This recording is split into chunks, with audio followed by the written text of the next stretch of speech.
ಎಲ್ಲರಿಗೂ ನಮಸ್ಕಾರ. ನೀವು ನೋಡ್ತಾ ಇದ್ದೀರಾ ಅಪ್ಪಾಜಿ ಫಾರ್ಮ್ ಯೂಟ್ಯೂಬ್ ಚಾನಲ್. ಸೊ ಇವತ್ತು ನಮ್ಮ ಫಾರ್ಮ್ ನಲ್ಲಿ ಕೆಲವೊಂದು ಕೋಳಿಗಳಿಗೆ ಬ್ರೀತಿಂಗ್ ಅಲ್ಲಿ ತುಂಬಾನೇ ಸಮಸ್ಯೆ ಉಂಟಾಗ್ತಿತ್ತು. ಸೊ ಬ್ರೀತಿಂಗ್ ಅಲ್ಲಿ ಒಂದಾಗಿದ್ರೆ ಏನೋ ಒಂದು ಅಕ್ಕಪಕ್ಕದಲ್ಲಿ ಮೆಡಿಸನ್ ಅನ್ನ ಹಾಕಿ ರೆಡಿ ಮಾಡಬಹುದಾಗಿತ್ತು. ಆದ್ರೆ ಇದಕ್ಕಿದ್ದಂಗೆ ಎಲ್ಲಾ ಕೋಳಿಗಳಲ್ಲಿ ಕೆಲವು ಕೋಳಿಗಳು ಮಧ್ಯಾಹ್ನದ ಟೈಮ್ ನಲ್ಲಿ ತೋರ್ಸೋದಕ್ಕೆ ಸ್ಟಾರ್ಟ್ ಆಗ್ತು. ನಾ ಎಲ್ಲೋ ಬಿಸಿಲಿಗೆ ಸ್ಟ್ರೆಸ್ ಆಗ್ತಿರ್ಬೋದು ಅಂತ ಹೇಳಿ ಅನ್ಕೊಂಡಿದ್ದೆ. ಆದ್ರೆ ಡಾಕ್ಟರ್ ನ ಕನ್ಸಲ್ಟ್ ಮಾಡಿದ್ಮೇಲೆ ಗೊತ್ತಾಯ್ತು ಇದಕ್ಕೆ ಬ್ರೀತಿಂಗ್ ಪ್ರಾಬ್ಲಮ್ ಇದೆ, ಜೊತೆಗೆ ಕೊರೈಸಾ ಕೂಡ ಅಟ್ಯಾಕ್ ಆಗುವಂತಹ ಸಾಧ್ಯತೆಗಳಿದೆ ಅಂತ ಹೇಳಿ. ಅದಕ್ಕೋಸ್ಕರ ಅಂತ ಹೇಳಿ ಮೆಡಿಸನ್ ತರೋದಕ್ಕೆ ಸಿಟಿಗೆ ಹೊರಡ್ತೀನಿ. ಆದ್ರೆ ವಿಪರ್ಯಾಸ ಏನಪ್ಪಾ ಅಂತ ಹೇಳಿದ್ರೆ ಈ ನಾಟಿ ಕೋಳಿಗೆ ಸಿಗಬೇಕಾದಂತ ಮೆಡಿಸಿನ್ಸ್ ಗಳು ನಮ್ಮ ಹತ್ರದ ಸಿಟಿ ಅಂದ್ರೆ ಟಿ ನರಸೀಪುರದಲ್ಲಿ ಸಿಗಲ್ಲ ಕಣ್ರಿ. ತುಂಬಾನೇ ಮೆಡಿಕಲ್ ಶಾಪ್ ಅಲ್ಲಿ ಕೇಳಿದೆ, ಬಟ್ ಇದಕ್ಕೆ ಸಂಬಂಧಪಟ್ಟಂತೆ ಮೆಡಿಸಿನ್ಸ್ ಗಳು ಸಿಕ್ಕೋದಿಲ್ಲ. ಸೊ ಏನೇ ಇದ್ರು ಕೂಡ ಮೈಸೂರಿಗೆ ಹೋಗ್ಬೇಕಾಗ್ತದೆ. ನಾನು ನಮ್ಮೂರಿಂದ ಮೈಸೂರು ಬರೋಬ್ಬರಿ 55ರಿಂದ 60 ಕಿಲೋಮೀಟರ್. ಪ್ರತಿ ಸಾರಿ ಮೆಡಿಸನ್ ತರಬೇಕು ಅಂತ ಹೇಳಿದ್ರು ಕೂಡ ನಾವು ಇಲ್ಲಿಗೆ ಬರ್ಬೇಕಾಗ್ತದೆ. ಇದೇ ತರ ಮೈಸೂರಿಗೆ ಬೇಗ ಬಂದು ತಲುಪ್ತೀನಿ.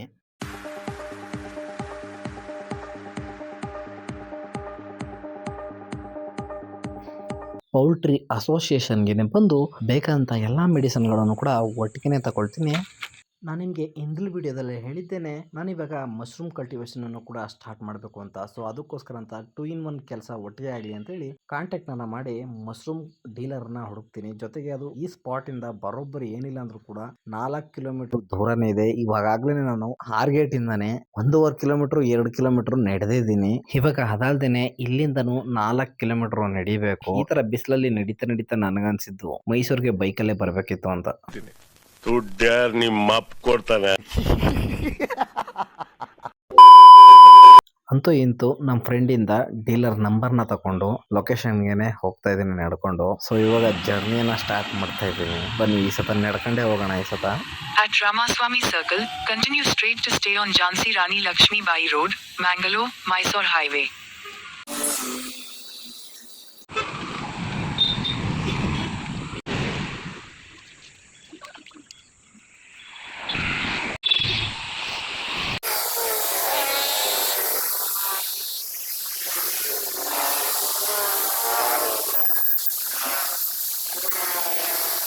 ನಡೀತಾ ಚಾಮುಂಡಿ ಬೆಟ್ಟ ಕೂಡ ಕಾಣಿಸೋ ಅಷ್ಟು ದೂರ ನಡ್ಕೊಂಡು ಬಂದಿದ್ದೀನಿ. ಇವಾಗ ಅಟ್ ಪ್ರೆಸೆಂಟ್ ಇರುವಂತಹ ಲೊಕೇಶನ್ಗೆ ಬಂದು ತಲುಪಿದೀವಿ. ಯಾವ್ದು ಇರ್ಲಿ ಟ್ರಾನ್ಸ್ಫಾರ್ಮರ್ ಹತ್ರ ಯಾವ ಮಶ್ರೂಮ್ ಸಿಗುತ್ತಪ್ಪ ಅಂತ ಅನ್ಕೊಂಡಿದ್ದೆ. ಅಲ್ಲಿ ಹೋದ್ಮೇಲೆನೆ ಗೊತ್ತಾಗಿದ್ದು ಅದು ಗೇಟ್ ಒಳಗಡೆ ಹೋಗ್ಬೇಕು ಅಂತ.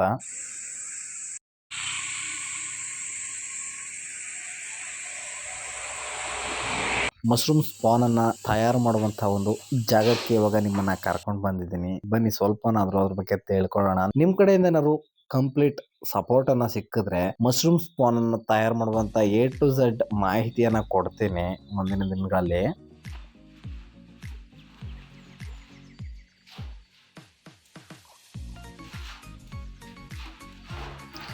ನಾನು ಅಣಬೆ ಕೃಷಿಯನ್ನು ಹೆಚ್ಚು ಬಂಡವಾಳ ಹಾಕಿ ಮಾಡ್ತಾ ಇಲ್ಲ. ಕೇವಲ 500 ರೂಪಾಯಿಂದನೇ ಸ್ಟಾರ್ಟ್ ಮಾಡ್ತಾ ಇದ್ದೀನಿ.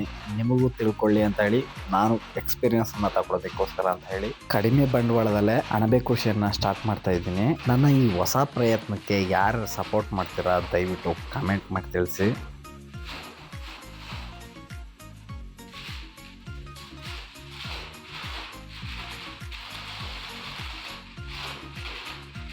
ಇವಾಗ ನಾನು 3 kg ಸ್ಪಾನನ್ನು ತಗೊಂಡಿದ್ದೀನಿ. ಅಂದರೆ 300 ರೂಪಾಯಿ ಆಯಿತು. ಬ್ಯಾಗ್ನು ತರಲಿಲ್ಲ, ಏನೂ ಇಲ್ಲ. ತಗೊಂಡು ಹೋಗ್ತಾ ಇದ್ದೀನಿ. ನಮ್ಮದು ಹಳ್ಳಿ ಪ್ರದೇಶ ಆಗಿರೋದ್ರಿಂದ ಮತ್ತೆ ಸಿಟಿಗೆ ಹೋಗಿ ಬರುವಂಥದ್ದು ತುಂಬ ತುಂಬಾ ಕಷ್ಟ. ಸೊ ಅದಕ್ಕೋಸ್ಕರ ಅಂತ ಹೇಳಿ ಅಣಬೆ ಕೃಷಿಗೆ ಬೇಕಾದಂಥ ಎಲ್ಲ ಸಾಮಾನುಗಳನ್ನು ಒಟ್ಟಿಗೆ ತಗೊಳ್ತೀನಿ. ಅಂತ ಹೇಳಿದ್ರೆ PP ಕವರ್ ಆಗಿರ್ಬೋದು ಅಥವಾ ಪ್ಯಾಕೇಜಿಂಗ್ ಪೆನೆಟ್ ಬಾಕ್ಸ್ ಆಗಿರ್ಬೋದು ಎಲ್ಲಾನು ಕೂಡ ಒಟ್ಟಿಗೆ ತಗೊಳ್ತೀನಿ. ಸೊ ಅದಕ್ಕಷ್ಟೇ ಎಷ್ಟಾಯ್ತಪ್ಪ ಅಂತ ಹೇಳಿದ್ರೆ ಪೆನೆಟ್ ಬಾಕ್ಸ್ ಬಂದ್ಬಿಟ್ಟು 144 ಆಗ್ತು. ಯಾಕಪ್ಪ ಅಂತ ಹೇಳಿದ್ರೆ ಜಾಸ್ತಿ ತಗೊಂಡ್ರೆ ಇನ್ನೂ ಕಡಿಮೆ ಆಗುವಂಥದ್ದು. ಕೇವಲ ನಾನು 30 ಮಾತ್ರ ತಗೊಂಡಿದ್ದೀನಿ. PP ಕವರ್ ಕೂಡ ಅಷ್ಟೇ 30 ತಗೊಂಡಿದ್ದೀನಿ. PP ಕವರ್ಗೆ ಒಟ್ಟು 70 ರೂಪೀಸ್ ಆಯಿತು. ಬೇಕಾದಂಥ ಎಲ್ಲ ಪ್ರಾಡಕ್ಟ್ಗಳನ್ನು ಸಿಟಿಯಿಂದ ತಗೊಂಡು ಊರಿಗೆ ಹೋಗ್ತೀನಿ. ಸೊ ನಾನು ನಿಮಗೆ ಮುಂದಿನ ವಿಡಿಯೋಗಳಲ್ಲಿ ಅಣಬೆ ಕೃಷಿ ಬಗ್ಗೆ ತಿಳಿಸ್ಕೊಡ್ತೀನಿ. ಸೊ ಇದಕ್ಕೋಸ್ಕರ ಅಂತ ಹೇಳಿ ನಿಮ್ಮ ಸಪೋರ್ಟ್ ಖಂಡಿತ ಬೇಕಾಗ್ತದೆ. ಸೊ ನಾವು ಸಿಗೋಣ ನೆಕ್ಸ್ಟ್ ವಿಡಿಯೋದಲ್ಲಿ. ಅಲ್ಲಿ ತನಕ ಟೇಕ್ ಕೇರ್, ಬಾಯ್.